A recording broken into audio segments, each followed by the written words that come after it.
tous, c'est à travers l'épreuve des dissertations lundi 6 mai dernier que les élèves finalistes en République démocratique du Congo ont démarré avec les épreuves préliminaires comptant pour l'examen d'État édition 2024. Comment se présentent les enjeux de ces épreuves certificatives?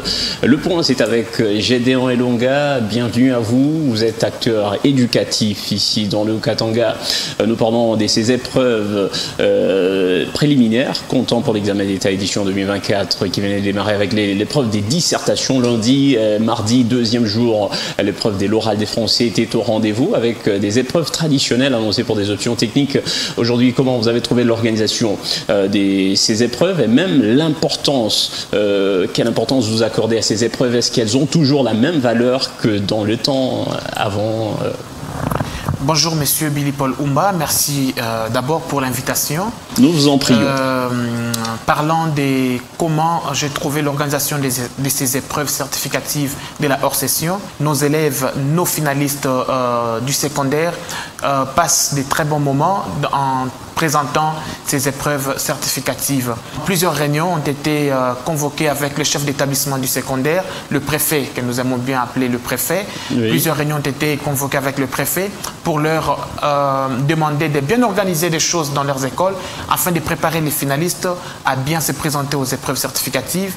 Le lancement... Oui, parlons justement de l'organisation. Nous savons que la RDC avait cette année 950 000 candidats finalistes du secondaire qui étaient annoncés à ces épreuves. Et ici, dans la province éducationnelle au Katanga 1, vous avez 79, plus de 79...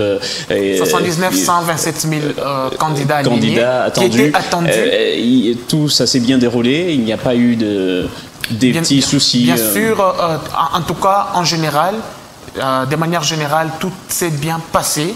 Je l'ai dit avec des preuves parce que vous savez, jusque-là, dans tous les centres, selon les rapports qui ont été fournis par les chefs des centres, même certains OPJ affectés dans tous les centres de la province, tous les rapports ont renseigné que tout s'est bien passé, il n'y a pas eu de quelques élèves rencontrés lundi 6 mai déjà ont justifié le retard par rapport à l'arrivée au centre de l'examen. Ils ont alerté sur l'absence des macarons, des participations qui donnent l'accès au centre d'examen. Est-ce qu'il n'y a pas de macarons par rapport à ce que les élèves ont allégué?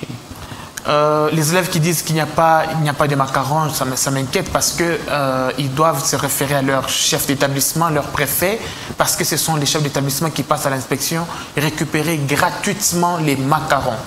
Même encore, s'ils disent qu'il n'y a pas eu de macarons, est-ce que ces élèves n'ont pas présenté les examens? Parce que je vais vous confirmer ici que tous les élèves qui étaient dans les centres de passation des examens d'État ont présenté leur examen de dissertation le premier jour pour ceux qui font les cycles longs et ceux qui font les cycles courts ont présenté la rédaction.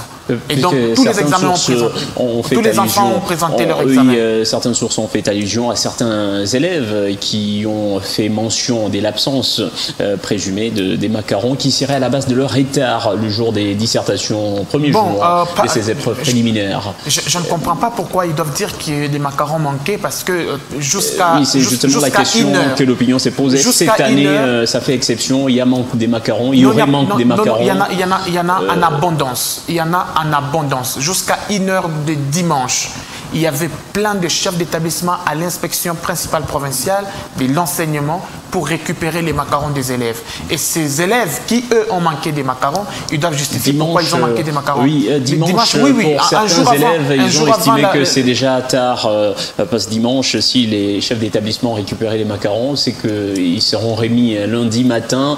D'où le retard pour certains élèves à 8h, 9h qui étaient encore en route vers la dissertation. Non, jusqu'à 8h, juste tous les élèves qui manquaient des macarons avaient reçu leurs macarons. Parce que ça, c'était la consigne de monsieur l'inspecteur principal provincial, qu'aucun élève ne rate son examen. Parce que si vous ratez la dissertation, c'est déjà fini, vous avez raté votre année.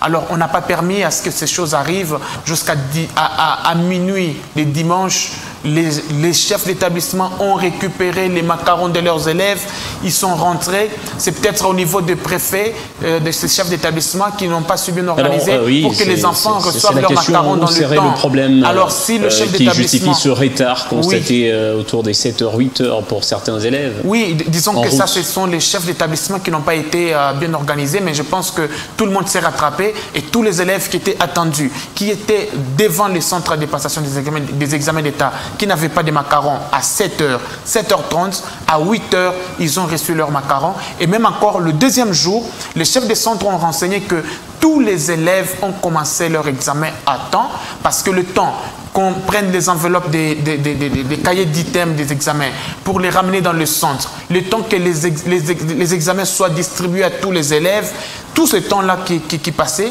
ça a permis à ce que les élèves qui manquaient des macarons devant les centres d'examen se rattrapent, qu'ils récupèrent leurs macarons et qu'ils accèdent dans les centres d'examen. Et donc, je vous rassure que tous les élèves ont passé leur examen sans problème et même encore dans l'inquiétude. Vous savez, dans toutes les réunions que les autorités éducationnelles tenaient avec des chefs d'établissement, avec leurs collaborateurs, ils insistaient sur une chose. Vous savez, quand vous êtes embrouillé, quand vous êtes agité, vous n'aurez pas un esprit apaisé et calme pour présenter l'examen. Et on veillait à ce que les enfants ne soient pas embrouillés, ne soient pas agités pour qu'ils aient la concentration devant leur cahier d'examen. Ce n'était pas au niveau de l'inspection ou non, le problème n'était pas au niveau de l'inspection. Tenu de manière haute. Non, le problème n'était pas au niveau de l'inspection parce que l'inspection s'était rassurée des données gratuitement. Je vous précise d'ailleurs que ces macarons sont donnés gratuitement par l'inspection principale provinciale. Mais les élèves étaient toujours pleins samedi devant leurs écoles, pensant que c'était moyennant le paiement, ces macarons. Non. Je vous confirme d'ailleurs que beaucoup de parents ont appelé pour dire que nos enfants n'ont pas encore reçu leurs macarons. Ça, c'était le samedi. Les enfants n'ont pas encore reçu leurs macarons. Qu'est-ce qui se passe? Nous leur avons dit, le chef d'établissement, le préfet de vos enfants, ils doivent passer à l'inspection. Mais si c'était gratuit, les macarons, gratuitement les macarons. Pourquoi il n'y a aucun préfet qui a payé. Ça aurait pris assez de temps depuis vendredi, les élèves parlaient de ça. C'est ça le problème. Vous savez, comme si c'était difficile pour avoir ces macarons. Je vous explique pourquoi il y a eu ces retards. Oui. Les chefs d'établissement doivent d'abord apporter une liste définitive. La liste définitive des enfants qui sont alignés à ces épreuves.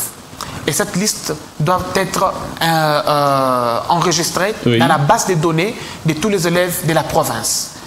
Quand on enregistre cette liste dans la base des données, la base des données va maintenant faire ce qu'on appelle la synchronisation de la fiche qu'ils ont amené avec les photos qui étaient dans la base des données. Et dès que c'est synchronisé, ça génère les derniers résultats. Et donc là, on aura facilement les impressions des macarons avec photos des élèves. Vous comprenez? Mais beaucoup des chefs d'établissement ont apporté les listes des enfants en grand retard. Et vous savez, la province du Haut-Katanga, ce n'est pas seulement Lubumbashi. Nous avons Kipushi, nous avons Likasi, nous avons Kasumbalesa, Mokambo, Sakanya, nous avons Kambove. À Lubumbashi, nous avons 5 sous-divisions. Lubumbashi 1, 2, 3, 4, 5. À Likasi, nous avons 2 sous-divisions. Likasi 1 et 2. Et c'est beaucoup d'élèves.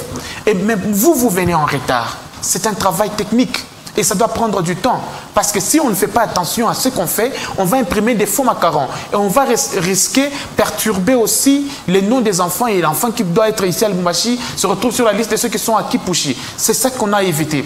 Et qu'est-ce qui crée le retard?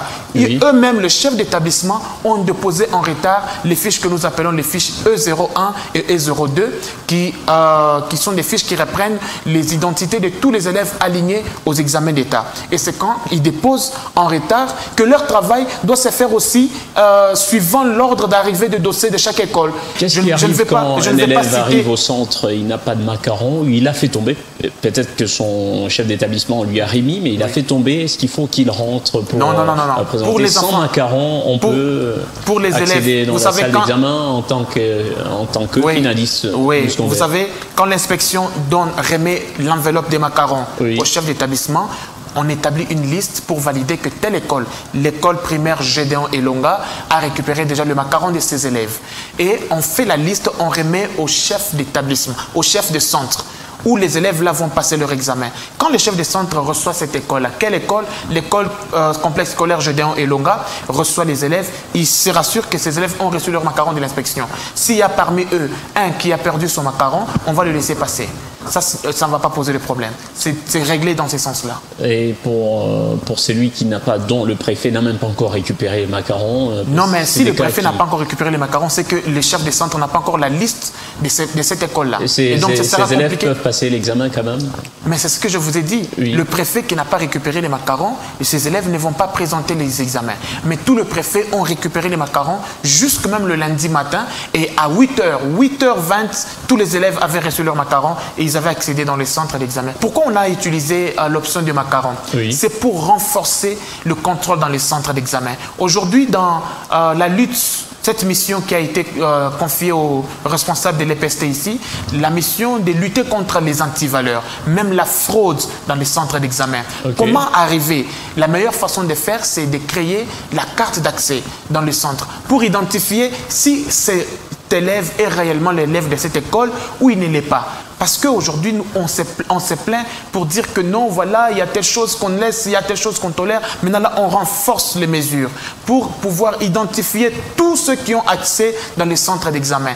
Ok, il y a une question qui préoccupait les élèves, oui. C'est que pour avoir les macarons, il faut passer par les chefs d'établissement. Mais si le chef d'établissement, vous avez dit, les macarons sont gratuits oui. Au niveau de l'inspection, mais le chef d'établissement, est-ce qu'à leur niveau, il y a des mesures, des clémences pour certains élèves démunis ou qui se retrouvent en ce net moment sans argent, peut-être dans 1 ou 2 mois, il aura l'argent à payer pour s'acquitter, mais en ce moment, ici, des épreuves, il n'a pas l'argent.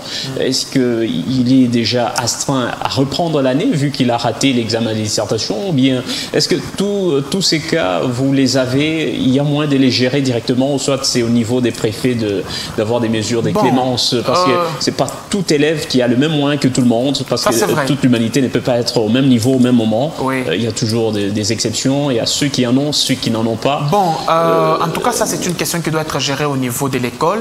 Parce que si le préfet, prenons par exemple le cas des écoles privées agréées, oui. Si le préfet constate que dans cette promotion, j'ai 40 élèves, mais il y a 4 élèves qui ont des difficultés d'argent et qu'il sait qu'il doit les aligner pour qu'ils présentent les examens d'État, je pense que c'est une question qui va être gérée à leur niveau. Il va gérer la question à leur niveau. L'école a ce qu'on appelle le comité de gestion.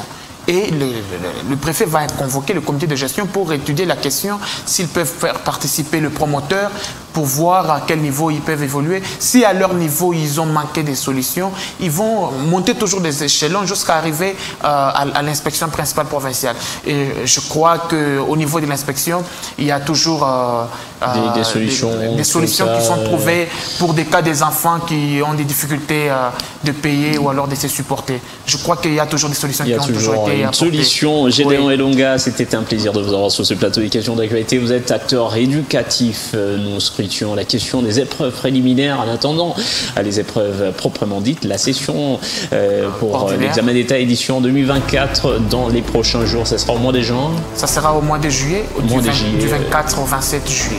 Et voilà, merci d'être passé sur ce plateau des questions d'actualité. Merci aussi à vous, M. Billy Polumba, surtout pour l'invitation et la considération de temps en temps.